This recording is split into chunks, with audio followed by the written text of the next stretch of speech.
The Shadow of MrBeast. Short story in Warhammer universe, where we learn the true identity of creature called MrBeast and how to defeat him. For more stories like this, please subscribe to the channel and listen to our audio stories on our playlists. Chapter 1. The Call to Arms. In the heart of the Empire, under the rule of Emperor Karl of France, the city of Altdorf bustled with life. Its cobblestone streets were a maze of activity, filled with merchants hawking their wares, children playing, and guardsmen patrolling. Yet beneath the city's vibrant exterior, a shadow was growing. Ellis, a stern and unyielding witch hunter, stood on the city's ramparts, his gaze fixed on the horizon. His black cloak billowed in the wind, and his silver amulet, a cherished gift from his mother, glinted in the fading light. He was a man of faith and duty, his life dedicated to the relentless pursuit of justice and the eradication of chaos. Yet his world was about to be turned upside down. A summons from the Grand Theogonist had brought him back to Altdorf. The city's underbelly had been plagued by a series of mysterious disappearances, and Ellis had been tasked. As he descended into the city, he could feel a sense of unease hanging in the air. The laughter of children seemed less joyful, the guardsmen's patrols more tense. The city was holding its breath, waiting for the storm to break. That night, as Ellis lay in his quarters, a strange dream took hold of him.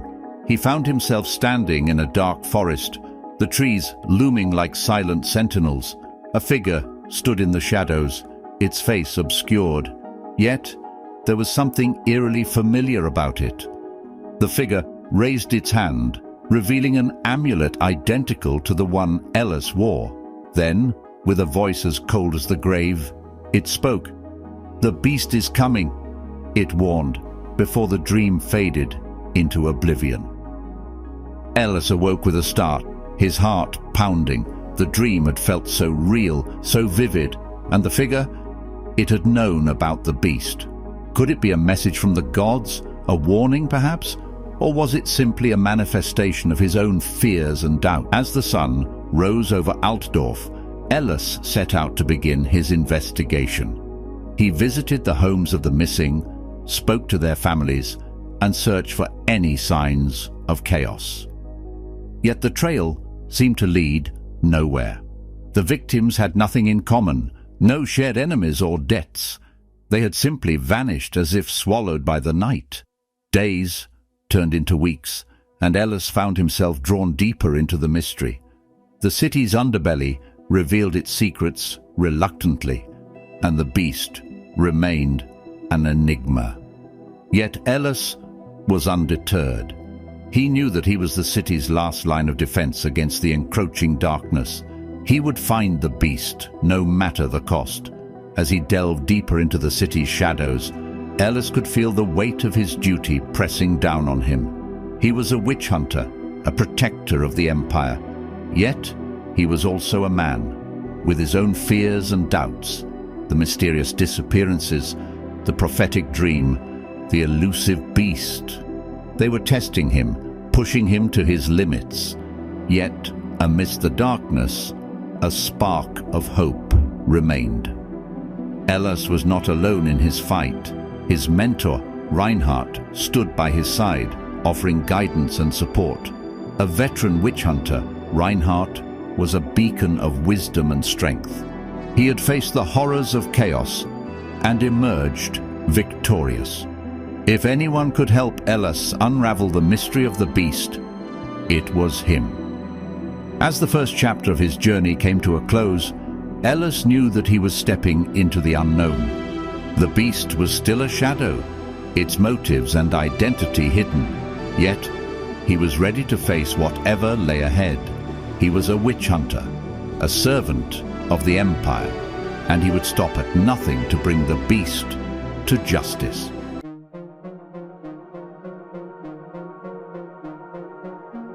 Chapter 2. The Beast's Shadow. The morning sun had barely risen over the towering spires of Altdorf when Ellis found himself standing before the imposing figure of Reinhardt. The older witch hunter was a grizzled veteran of countless battles against the forces of chaos. His face a weathered map of scars, and his eyes holding a depth of wisdom that Ellis could only aspire to. "You're chasing shadows, lad," Reinhardt said, his voice a gravelly rumble as he studied the reports Ellis had brought him. "This MrBeast you're after, he's not like the other foes you've faced. He's a master of deception, a puppeteer who pulls the strings from the shadows." Ellis listened intently, his usual stern expression giving way to a frown of concentration. He had heard whispers of MrBeast, tales of a sorcerer who wielded the powers of chaos and vampiric magic with a ruthless cunning, but until now, he had never come face to face with the reality of the threat the sorcerer posed. Reinhardt continued, "Every old chaos sorcerer has a deadly weakness that can be exploited. But finding it, that's the challenge." He leaned back in his chair, his gaze distant, as if he was seeing past the walls of his office and into the heart of the mystery they were discussing. Ellis nodded, his mind racing as he considered Reinhardt's words. He knew that his mentor was right. His previous encounters with the forces of chaos had been straightforward battles of good against evil. But this was different. This was a game of cat and mouse, a hunt for a shadow in the darkness. As the day wore on, Ellis found himself delving deeper into the mystery of MrBeast. He pored over ancient texts and consulted with scholars, piecing together the fragments of information he could find. He learned of the sorcerer's long and bloody history, of the atrocities he had committed in his quest for power and immortality. But amid the tales of horror and destruction, Ellis found something unexpected. A thread of humanity that ran through the sorcerer's story. He learned of the pact MrBeast had made with a demon of Slanesh, a pact that had cost him his family and left him a bitter and lonely man. This revelation shook Ellis to his core. He had always seen the world in black and white, always believed that those who served chaos were beyond redemption. But now he was forced to confront a new reality. A reality where the line between good and evil was blurred, where a man could be both a monster and a victim. As the sun set over Altdorf, Ellis found himself standing on the city's walls, looking out over the sprawling metropolis. He felt a weight on his shoulders, a burden of knowledge and responsibility. But he also felt a spark of determination, a burning resolve to bring MrBeast to justice. He turned to leave, his mind already planning his next move. But as he did, he caught sight of a figure standing in the shadows. A man, tall and imposing, his face hidden by a hood. For a moment, their eyes met, and Ellis felt a chill run down his spine. Then, the figure was gone, disappearing into the shadows as quickly as he had appeared. But Ellis knew, in that moment, that he was on the right path, that he was one step closer to uncovering the truth about MrBeast. And with that knowledge, he stepped into the night, ready to face whatever challenges lay ahead. His journey had just begun, and he knew that the road ahead would be fraught with danger. But he was ready, for he was a witch hunter, and he would not rest until he had brought MrBeast to justice. Chapter 3. Into the Forest of Sylvania. The trail of the mysterious MrBeast had led Ellis to the haunted forest of Sylvania, a land shrouded in darkness and whispered tales of the undead. The disappearances in Altdorf had been linked to this cursed place, forcing Ellis to venture into its depths. He had hoped to avoid such a journey, but the duty of a witch hunter was seldom a pleasant one. The forest was a twisted labyrinth of gnarled trees and creeping shadows, a place where the line between the living and the dead seemed to blur. The air was heavy, with an unnatural chill, and the silence was broken only by the rustling of leaves and the distant hoot of an owl. It was a place that seemed untouched by the hand of time, a relic of a darker age. Elas moved cautiously, his hand never straying far from the hilt of his silvered sword. His eyes scanned the darkness, alert for any sign of movement. He knew the tales of the creatures that lurked in these woods, the restless dead, the blood-drinking vampires, the monstrous beasts. He was a seasoned witch hunter, but even he felt a shiver of unease in this place. His first encounter came sooner than he had expected. A group of skeletal warriors, their bones bleached white and their eye sockets glowing with an eerie light, emerged from the shadows. They moved with a grace that belied their decayed state, their rusted weapons held ready. Elas drew his sword and pistols, his heart pounding in his chest. The battle was fierce and brutal, but Elas's skill and faith carried him through. He dispatched the undead warriors, their bones crumbling to dust under his relentless assault. Exhausted but unharmed, Elas pressed on. He made camp in a small clearing, a fire crackling in the darkness. As he drifted into a fitful sleep, he was visited by dreams of a seductive vampire, her eyes glowing with an unholy light. As she whispered promises of power and immortality, her voice like a sweet poison. But Elas was not so easily swayed. He resisted her temptations, his faith in Sigma unshaken. His dreams took a darker turn. He saw MrBeast, his face hidden in shadow. But as he stepped into the light, Elas gasped. The face he saw was his own, but older, worn by time and marked by a life of hardship. The dream Elas, or was it MrBeast, looked at him with a mixture of sadness and regret. He reached out a hand, but before Elas could react, he woke up. The dream left him shaken, but he pushed it aside. He had a mission to complete, a duty to fulfill. He packed up his camp and ventured deeper into the forest, the image of his dream self still haunting his thoughts. The mysteries of MrBeast and the haunted forests of Sylvania were still to be uncovered, and Elas knew he was the only one who could do it. Chapter 4. The Beast Unveiled. The ruins were a grim tableau of horror. Elas, the stern and unyielding witch hunter, stood amidst the wreckage, his heart pounding in his chest like a war drum. His eyes, usually so full of determination and resolve, took in the sight of the victims with a mixture of anger and sorrow. They were alive, but barely so, their eyes hollow and their bodies frail, like broken dolls discarded by a cruel child. They had been kept here, in these ancient ruins, waiting to be sacrificed in some dark ritual of immortality. The air was thick with the stench of fear and despair, a palpable miasma that clung to his skin and filled his lungs, a constant reminder of the horrors that had taken place here. As he moved among the victims, he listened to their whispered tales of their captor. They spoke in hushed, trembling voices of a figure they called MrBeast, a man who was not a man, a creature of darkness. They spoke of his temper, his cruelty, and most chillingly, his fear. It was a fear that seemed to permeate the very walls of the ruins, a fear that spoke of a deep and terrible secret. It was a fear that echoed in the silent screams of the victims, a fear that filled Elas with a sense of dread and foreboding. That night, as Elas slept in the shadow of the ruins, his dreams were more vivid and terrifying than ever before. He saw MrBeast, his face a mask of terror, his eyes filled with a fear that mirrored the fear of his victims. He saw the man behind the beast, a man trapped by his own ambition, and a pact made with a creature of unimaginable power.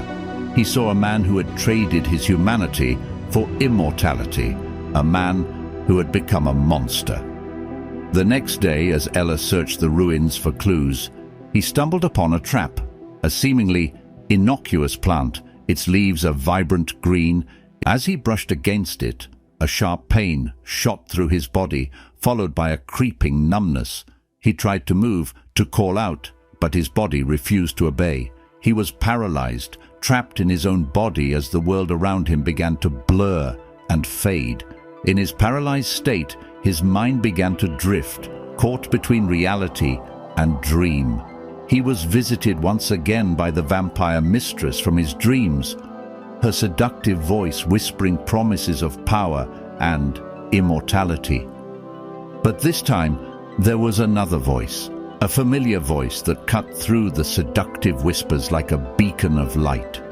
It was Matteo, a young wizard of light, who'd been a friend and ally in his quest. He found Ellis in the ruins, his body rigid and unresponsive. With a wave of his staff and a few whispered words, the paralysis lifted, and Ellis was able to move again. Matteo revealed that he had stolen scrolls from his Archmage's tower, scrolls that held the key to MrBeast's past. He knew that the truth would be a shock to Ellis, but he also knew that it was a truth that needed to be revealed. The scrolls detailed the pact that MrBeast had made with the demon of Slaanesh, a pact that granted him immortality at the cost of his humanity. The pact forbade him from having a family, from feeling any love for his women or children. If he broke this pact, the demon would claim his soul and drag him into its realm. The scrolls also mentioned a name that sent a chill down Ellis's spine. Greta Abeti, his mother's name. The realization hit him like a punch to the gut. MrBeast, the creature he had been hunting, the monster responsible for so much pain and suffering, was his father. The knowledge shook him to his core. He raged against it, denied it, but the truth was there, written in the ancient scrolls and etched into his very soul. His world was shattered, his beliefs questioned. But from the wreckage of his old worldview, a new plan began to form. He would find MrBeast, confront him not as a beast, but as a man, as a father. With renewed determination, Ellis set out to find MrBeast's lair. He scoured the haunted forests of Sylvania, searching through forgotten ruins and hidden caves. The truth was painful, but it was a pain he would endure. For he was Ellis, witch hunter of the Empire, and he would face whatever horrors lay ahead. He would face his father, he would face his fear, and he would face the truth. For in the end, the truth was all that mattered. The truth was his weapon, his shield, his salvation, and with the truth, he would confront the beast and he would emerge victorious. Chapter 5: The Atonement. Armed with the shocking revelation of his lineage and the truth about MrBeast, Ellis found himself standing at the precipice of a daunting task. His world had been turned upside down, his beliefs shattered, and yet he knew what he had to do. He had to confront MrBeast, not as the monster he had always believed him to be, but as a man, as a father.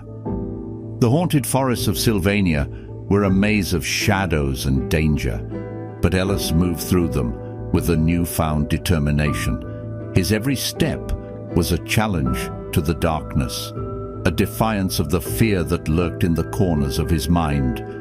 He was no longer just a witch hunter. He was a son on a mission to save his father from the clutches of a demon. His journey led him to the heart of the forest, to a hidden lair that reeked of dark magic and despair. It was here that MrBeast resided, hidden away from the world, trapped in his own prison of fear and regret. As Ellis approached the lair, he could feel the weight of his task bearing down on him, but he pushed forward, driven by a resolve that was as unyielding as the silvered sword in his hand. Inside the lair, he found MrBeast, or rather Volgan Abeti, his father. The man was a shadow of the monster he had been portrayed as, his eyes filled with a fear that mirrored the fear of his victims. He was a man trapped by his own ambition, a man who had traded his humanity for immortality, only to find himself enslaved by a demon. Ellis confronted him, not with anger or hatred, but with understanding and compassion. He spoke of the victims, of the pain and suffering they had endured. He spoke of the pact, of the price Volgan had paid for his immortality. And he spoke of their shared lineage, of the bond that connected them, a bond that Volgan had been forced to deny because of his pact. Volgan listened, his eyes wide with shock and disbelief. He had expected anger, hatred, even vengeance. But he had not expected this. He had not expected his son to stand before him, not as a witch hunter, but as a beacon of hope and redemption. The confrontation was not a battle of swords and magic, but a battle of words and emotions. It was a battle for Volgan's soul, a battle that Ellis was determined to win. He reached out to Volgan not as an enemy, but as a son reaching out to his father. He offered him a chance at redemption, a chance to break the pact and free himself from the demon's grasp. The decision was not an easy one for Volgan. He was torn between his fear of the demon and his longing for redemption. But in the end, it was the sight of his son standing before him with unwavering determination and hope that swayed him. He chose to break the pact, to face the demon and reclaim his humanity.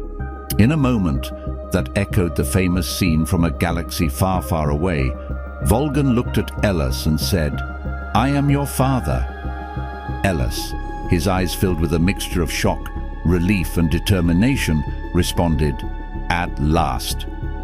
The pact was broken, and a thunderous crack echoed through the sky, a signal that the demon would be here any moment. As Ellis and Volgan prepared for the inevitable confrontation with the demon, they knew that the battle would not be an easy one. But they also knew that they would face it together as father and son. And in that moment, Ellis felt a sense of peace and resolve. He was no longer just a witch hunter. He was a son, a beacon of hope, and a symbol of redemption. And he was ready to face whatever horrors lay ahead. As the chapter drew to a close, Ellis found himself reflecting on the journey he had undertaken. He had started as a witch hunter, driven by a black and white view of the world. But now, he was something more. He was a son, a friend, a beacon of hope in a world filled with darkness. He had learned that the world was not as simple as he had once believed, that good and evil were not always clearly defined. He had learned that even the most monstrous of beasts could have a spark of humanity within them. And most importantly, he had learned that redemption was possible, even for those who had strayed far from the path of righteousness. As he stood there, in the heart of the forest, in the lair of the beast, he felt a sense of peace. He knew that the road ahead would be fraught with danger, that the battle with the demon would be the greatest challenge he had ever faced. But he also knew that he was not alone. He had his father by his side, and the knowledge that he was fighting for something greater than himself. And with that knowledge, he knew that he could face whatever horrors lay ahead. For he was Ellis, witch hunter of the Empire, and he was ready to face the beast.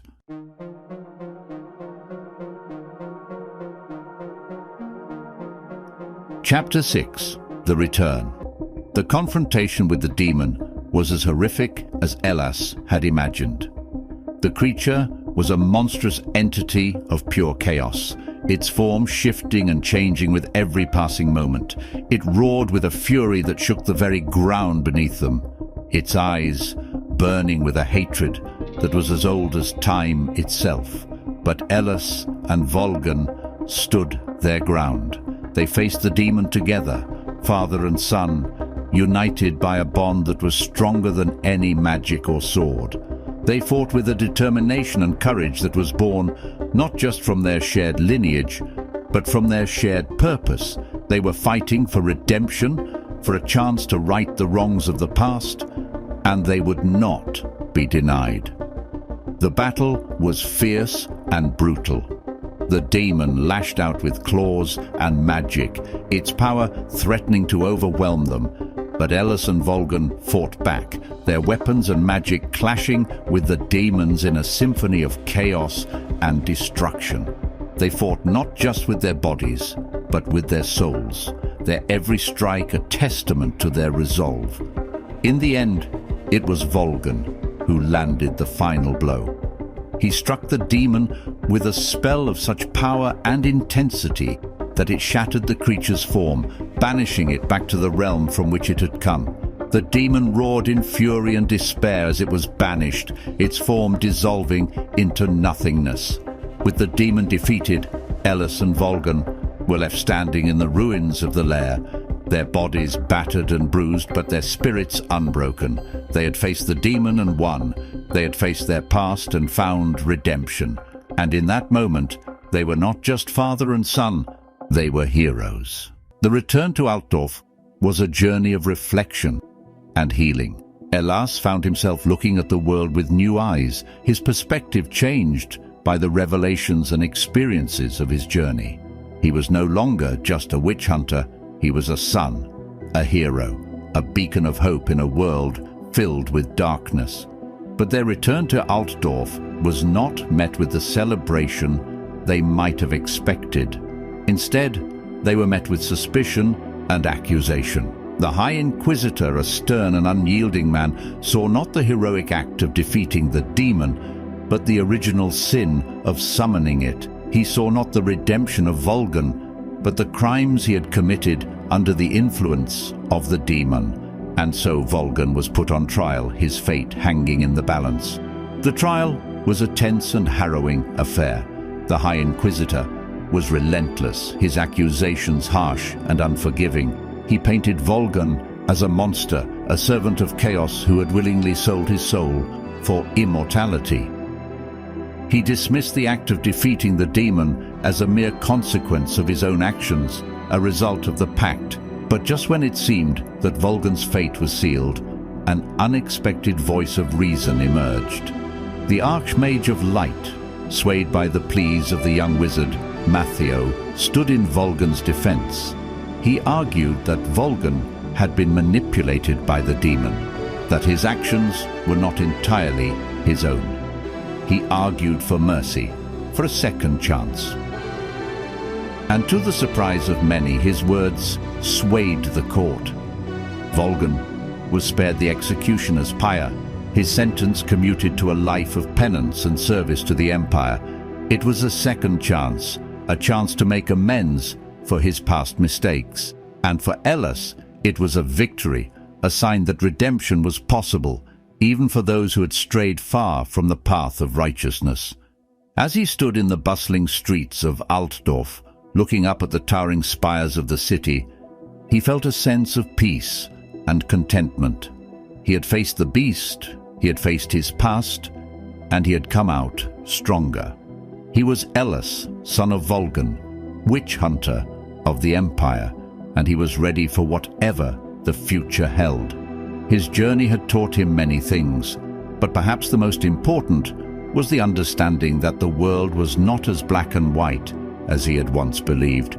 He had learned that even the most monstrous of beasts could have a spark of humanity within them, and that redemption was possible, even for those who had strayed far from the path of righteousness.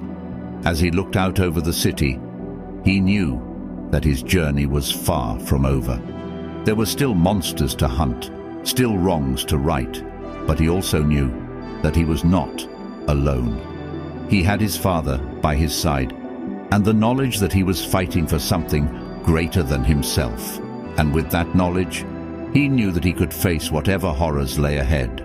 For he was Ellis, son of Volgan, witch hunter of the Empire, and he was ready to face the beast.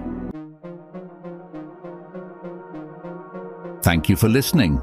Leave a like and comment if you liked our short audio story. Search for other stories in our playlists.